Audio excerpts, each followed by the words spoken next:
பொங்கல் திருநாளில் ஜல்லிக்கட்டை நடத்த மத்திய அரசு நடவடிக்கை மேற்கொள்ள வேண்டும் என தமிழக அரசியல் தலைவர்கள் வலியுறுத்தியுள்ளனர்.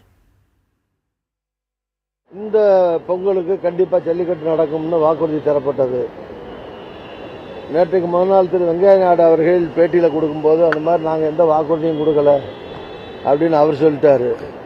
நான் இங்க இருக்கிற மற்ற தலைவர்கள் அமைச்சர்கள்லாம் நடக்கும் சொல்லிட்டு இருக்காங்க. பார்லிமெண்ட்ல ஒரு சட்ட திருத்தம் நான் எக்ஸிபிட் அனிமலா காளை மாடுகளை பாராளுமன்றத்தில் சட்டம் கொண்டு வந்து அதற்கான திருத்தத்தை செய்திருக்க வேண்டும்.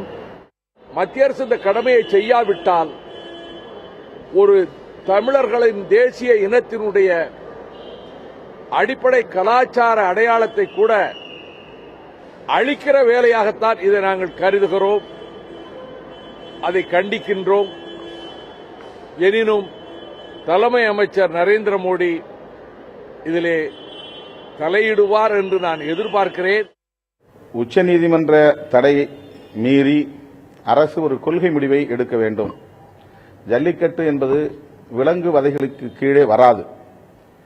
அதனை தெளிவுபடுத்த வேண்டியது பாரதிய ஜனதாவில் முன்னணி பொறுப்பில் இருக்கக்கூடிய தமிழகத்தை சார்ந்த தலைவர்களின் பொறுப்பாக நான் கருதுகிறேன்.